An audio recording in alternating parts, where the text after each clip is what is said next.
Nesse vídeo daqui eu quero mostrar para você como que um cara conseguiu alcançar esse resultado daqui estudando o Blender por apenas 2 horas. Pelo menos o que ele afirma no vídeo dele. E esse cara é o parceirão do canal aqui, o Diogo Moita. Vamos fazer um react hoje?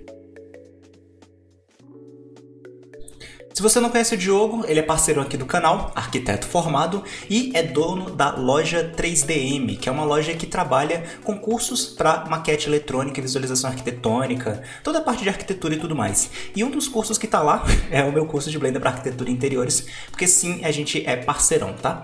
E eu já te convido a se inscrever no canal do cara, que ele fala bastante sobre essas questões de maquete eletrônica, arquitetura e tecnologia aqui no canal dele, beleza? Então já bota a tua inscrição lá e ativa o sininho pro cara. E faz isso pro meu canal também, né? Não custa nada.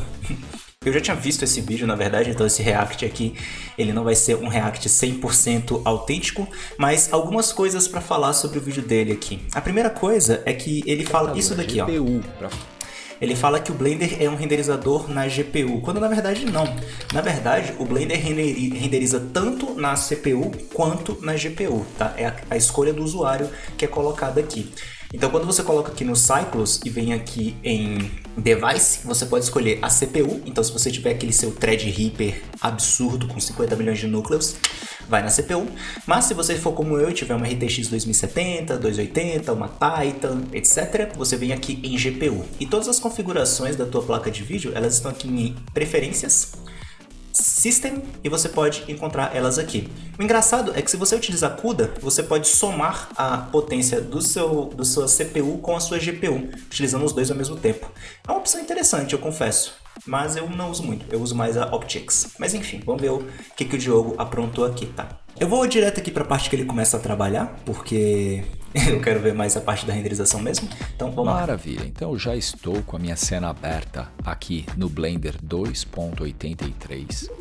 Como você pode perceber, é uma cena interna super simples. E a primeira coisa que eu quero fazer aqui é ajustar o enquadramento da minha câmera. Certo, enquadramento de Instagram. Então ele mexe ali. Não sei se você percebeu, mas eu já salvei o arquivo, claro. Sim. E agora eu começo a ajustar a iluminação principal aqui da nossa cena. Aí na iluminação principal ele já cometeu um vacilo, né? Que ali no Cycles ele deixou o Ambient Occlusion do Cycles ligado. E o Ambient Occlusion do Cycles, ele é meio... Agora que eu terminei de configurar a iluminação principal, eu começo a aplicar umas Portal Lights nas principais aberturas aqui da minha maquete. Eu faço isso que é para renderizar mais rápido, então a nossa cena vai ficar mais rápida e com menos ruído. Por isso que eu apliquei essas Portal Lights nas principais aberturas aqui do nosso projeto. Exatamente. A Portal Light, ela tem esse nome porque ela é a porta de saída da luz quando ela termina de rebater na tua cena. Por isso ela é uma Portal Light. E é por isso que ela reduz ruído também, porque as luzes têm um caminho certo para ir embora. Trabalhar no material do piso, mas repare na qualidade da visualização que a gente tem nessa viewport da direita, que não é o renderizador em tempo real do Cycles, tá? O Cycles está rodando naquela parte ali da esquerda. Olha só a qualidade dos materiais nessa viewport. Confesso que isso me impressionou bastante. O Eevee é bruto, filho. Me corrijam se eu estiver falando besteira, mas eu acredito que essa viewport está utilizando a tecnologia do Eevee. Exatamente. Então, me impressionou muito isso. A viewport, material viewport é o Eevee sem sombras. Bem simples mesmo. Pra ficar mais leve, mas dá pra ligar as sombras. Você deve ter percebido que eu tô pastando na iluminação nesse momento, né? Até que eu percebo... Sim, vamos ligar o Ambient Occlusion? Tá ligado. Aí, tá agora sim. Na hora que eu desligo o Ambient Occlusion, nossa senhora, aí sim a coisa começa a funcionar do jeito que eu esperava. E o resultado que eu começo a obter ali no renderizador em tempo real, aí começa a me deixar satisfeito. É isso aqui, eu vou até mostrar para vocês. O Ambient Occlusion que ele estava utilizando era esse Ambient Occlusion bem aqui. Repare, eu tenho essa minha cena aqui, eu vou colocar ela no modo renderizado. Está renderizando aqui, se eu não me engano está renderizando com a GPU. Vou colocar aí na GPU, beleza, que fica rapidinho. E se você ver aqui, tem uma lâmpada e um cubo, né? Então não é muita coisa. Mas se você vier na aba World e ligar esse Ambient Occlusion aqui, olha o que aconteceu. Por alguma razão, ao invés dele escurecer as partes escuras da tua cena, que é o que você espera que o Ambient Occlusion faça, o que ele fez foi deixar mais claro as partes da cena que não se tocam.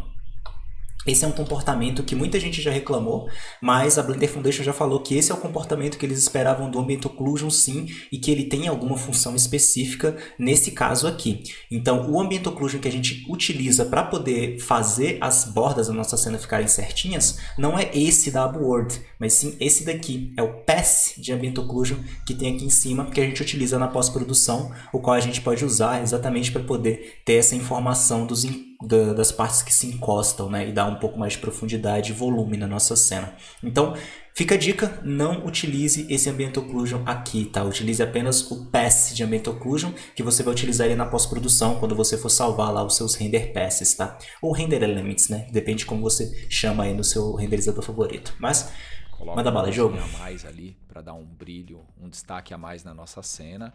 E agora sim eu começo a ficar feliz. Trocou a lumináriazinha mais minimalista.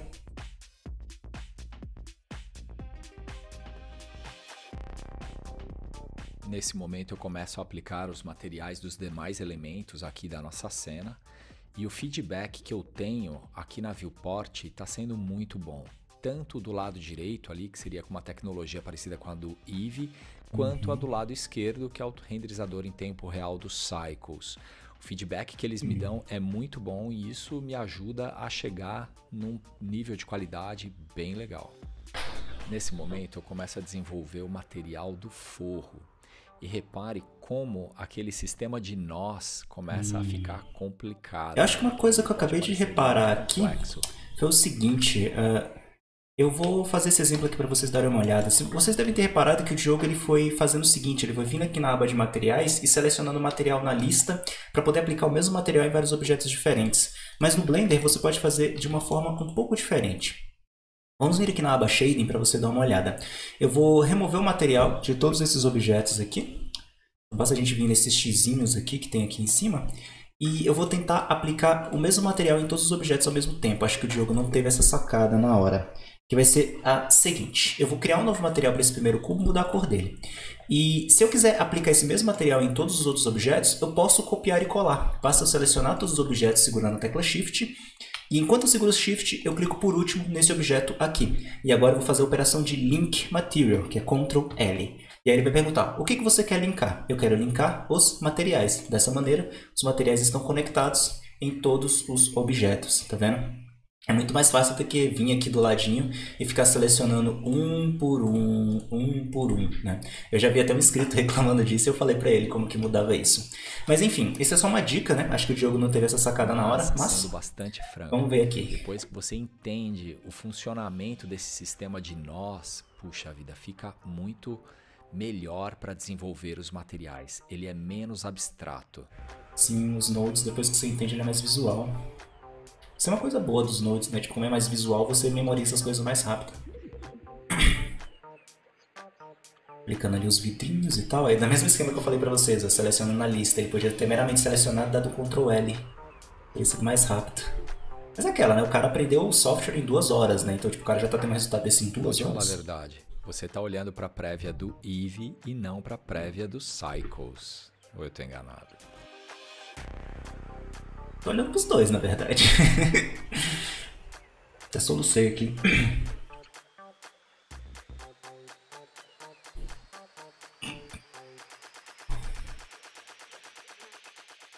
Agora que eu terminei de aplicar os materiais da nossa cena, eu começo a renderizar as prévias.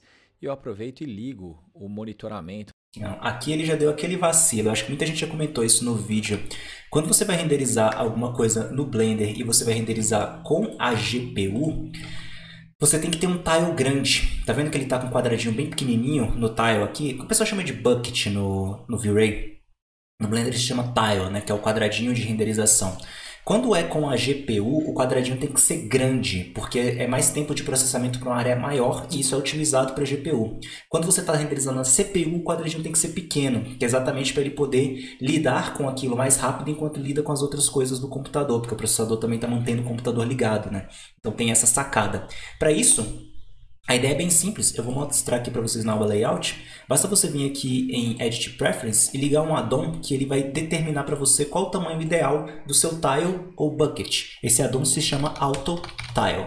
Você liga esse addon, ele já vem com o Blender, tá? Ele só vem desligado para que o Blender inicie mais rápido. Então você liga ele aqui. E aí você vai vir aqui em Render, e aqui em Render você vem em Performance. E aí você liga aqui o Auto Tile Size. Repara, eu desliguei o Auto Tile, eu vou colocar aqui o bucket do mesmo tamanho que dele, que era 32 por 32. Dá um F12 aqui para dar Render. E você vê aqui a minha renderização, né? Passando os quadradinhos, levando aqui 5 segundos, ponto 6. Mas se eu colocar o Auto Tile e ele mudar a configuração, você vai ver aqui que o render que levou 5 segundos originalmente, agora está levando 3, tá vendo? Então, tipo, é uma melhora aí de pelo menos 40% dependendo da cena, tá? Então, é um cuidado que eu convido vocês a tomar. Liga esse addonzinho aí que você não vai ter que se preocupar com essa questão de otimização de tempo de render. Tudo hardware, que eu quero ver como o computador vai se comportar na renderização aqui dos cycles. E tem uma pequena surpresa. Que aqui é aquele momento que o Blender vai crashar. Triste. Você viu o que aconteceu? Uhum. Eu tava renderizando no apoio, o programa fechou, cara. Olha aí. E aí o Blender crashou, nesse caso aqui, ele até comenta que a teoria dele era que... Eu já tinha visto o vídeo antes, né? Infelizmente. Na verdade, eu gravei o React e esqueci de gravar o áudio do Diogo. Mas... Enfim, no caso, ele estava com a viewport do Eevee ativada, que ela já come um pouco de VRAM, que é a memória da placa de vídeo, e estava também com a memória de vídeo ocupada com a renderização em tempo real dos cycles aqui na viewport. Então ele tinha duas coisas relativamente pesadas comendo memória na placa de vídeo, que estavam disputando espaço na placa de vídeo. Como consequência, na hora de renderizar, como o bucket estava pequenininho, crashou. Replay, repare ali no gráfico que de repente ele despenca. Tá, então a renderização ela foi interrompida no meio, assim, do nada. E tive que reabrir o arquivo e tal. Por sorte que o arquivo estava salvo, assim, então não perdi nada. Mas, assim, foi interessante. Eu tenho uma suspeita, tá? Eu acho que isso aconteceu porque o renderizador em tempo real estava funcionando ali atrás e eu coloquei para renderizar a prévia, tá? Eu acho que foi por isso que o programa fechou. Tá? E aí nas próximas vezes eu deixei desligado o renderizador em tempo real ali atrás, como você pode perceber, e coloquei para renderizar. Inclusive a renderização ficou muito mais rápida quando eu fiz isso. Porque tem menos coisa na memória, né? Tá menos coisa disputando espaço. Ver 2 buckets limpando a minha cena me deu uma tristeza, rapaz. Me lembrou do meu primeiro computador. Ele tinha um processador que só tinha 2 núcleos, assim. Então ficavam 2 quadradinhos limpando a cena. Nesse caso, um dos quadradinhos representa a minha placa de vídeo e o outro quadradinho é o denoiser. E tá. Ficou legal o resultado final. Mas no caso eu fico imaginando o que o Diogo ia pensar se ele visse aquele bucket grandão limpando a cena rápido, né? Eu imagino que na mente dele ele nem imagina como deveria ser isso, né? Tipo, como assim? Tipo, o bucket tem que ser grande. Que coisa maluca, né? Mas olha aí o resultado final do cara. Sensacional, viu, velho? Sensacional. Mas bora ver o que ele tem a falar, né? Vamos discutir aqui sobre o que ele fala no final, né? Se ele teve dificuldade, como que foi. Olha, vou ser bem franco, foi difícil sim. Porque eu sou usuário de SketchUp de 3ds Max e esses caras utilizam uma lógica muito parecida e de repente o Blender utiliza uma lógica completamente diferente. Sim. Então a curva de aprendizado dele é um pouco mais inclinada, assim, deu uma pastada. Mas se você perceber, no final do speed level eu já estava bem mais soltinho, já sabia exatamente o que eu precisava fazer. Eu imagino que se eu tivesse desenvolvido mais umas 2 cenas, na terceira cena já vou estar fluente nesse cara aqui. Sim, mas com certeza. É aquele negócio que eu sempre falo. Os meios não importam. O que importa é o resultado final. E o resultado que esse cara gera é simplesmente incrível. Sem dúvida nenhuma, é dos melhores renderizadores que eu já testei aqui. Cara, é até bizarro você ver assim, uma pessoa com a experiência do Diogo, né? Que o cara já... Se você for no canal dele, você vai ver que ele literalmente bebeu de várias fontes diferentes, né? Ele experimentou vários renderizadores, vários softwares diferentes. E para o cara dar um atestado desse, considerando o tanto de software diferente que ele já utilizou, é uma afirmação assim forte, né? Porque, como eu falei, ele tem um background de ter testado vários softwares diferentes, né? Ele nunca foi aquela pessoa que se firmou em um software só. E eu gostaria de finalizar esse vídeo com realmente uma parte opinativa, né? Porque, tipo, vocês viram que uma pessoa que é acostumada com 3ds Max e com SketchUp, conseguiu alcançar um resultado extremamente bom dentro do Blender com os conhecimentos que ele trouxe desses softwares. Então, cara, ele pegou umas 2 horas ali só para se acostumar com o software, aí foi trabalhando, foi se encontrando. E conforme o tempo foi passando, ele foi acelerando e foi fazendo o trabalho dele. Ele mesmo falou que se ele tivesse feito mais 1 ou 2 trabalhos, ele ficaria fluente no software. Por quê? Porque ele teria se acostumado com a plataforma. E é isso que é importante, é vocês verem qual o software que você mais gosta e se ele te dá resultado. Então, quando eu vejo pessoas sendo fanboy de software, ou seja, sendo assim, esse aqui é o melhor software do mundo porque ele é o software da indústria, ou porque ele é o mais fácil, intuitivo, ou porque isso, ou porque aquilo, eu acho isso um erro, porque o que importa não é necessariamente se você é fã da plataforma, mas o que importa é o resultado. Por exemplo, se o Blender não me desse o resultado em um período de tempo que eu considerasse um período de tempo óptimo, ou seja, um período de tempo bom, se o Blender fosse o barato que sai caro, eu não o utilizaria. Porque não faria sentido você usar o software só por ser gratuito. Afinal, tem muitas outras coisas envolvidas, você tem que atender o teu cliente com agilidade e tudo mais. Então o nome do meu canal seria outro se o Blender não alcançasse o resultado em um deadline que fosse aceitável, entende? Por isso, eu particularmente não me considero fanboy do Blender, por 2 motivos. O primeiro é porque se eles começarem a vacilar e outras tecnologias superarem as tecnologias do Blender, eu vou migrar e dane-se. E o segundo é por um motivo muito simples, é que o que eu estou preocupado não é qual ferramenta eu estou utilizando. Sim, eu gosto do Blender, mas a minha preocupação é resultado. Obtenho resultado de forma rápida, de forma que os meus conhecimentos de computação gráfica podem ser traduzidos de maneira rápida naquele software? Se sim, tô dentro. Se não, tô fora. Que essa é uma das razões pelo qual eu não consegui utilizar o 3ds Max. Ele é muito convoluto. Na minha opinião, ele é até desorganizado, ele se parece muito com o Blender 2.7.9 em questão de interface, organização e tudo mais. Muita bagunça, muita coisa na tela, enquanto que o Blender ele é mais simplificado nesse sentido e ele me deixa focar nas partes específicas do meu workflow. Só para te dar um exemplo, se a gente vier aqui no Blender, você vê que ele tem abas específicas para cada parte do workflow. Tem uma aba só para animação, uma aba só para você lidar com a renderização, já com os scopes aqui para você verificar as cores, uma aba só de composição para você fazer a pós-produção da sua cena. Então, essa é a minha opinião sobre o Blender. Eu gosto dele, mas por enquanto. Mas se a Blender Foundation começar a vacilar e eles não competirem no mercado com tecnologias que me mantenham no software, obviamente eu vou para outro software que me dê resultado em tempo menor, né? Em tempo hábil, para que eu possa atender os meus clientes. Mas por enquanto o Blender é sim o meu software favorito, mas eu realerto, né? Vamos alertar novamente. Não seja fanboy de software, seja fanboy de resultado. Porque se você alcança resultado em um software, como o Diogo alcançava no SketchUp e no 3ds Max, você pode pegar o teu conhecimento e transferir esse conhecimento para qualquer outro software que você queira utilizar. Porque o conhecimento de CGI é teu. Agora o software realmente é só questão de preferência, tá? Enfim, se você gostou, se inscreve nesse canal, clica no sininho das notificações, que toda vez que eu postar um vídeo ou um novo tutorial você vai ser avisado, beleza? Forte abraço pra você, se inscreve lá no canal do Diogo também e até mais.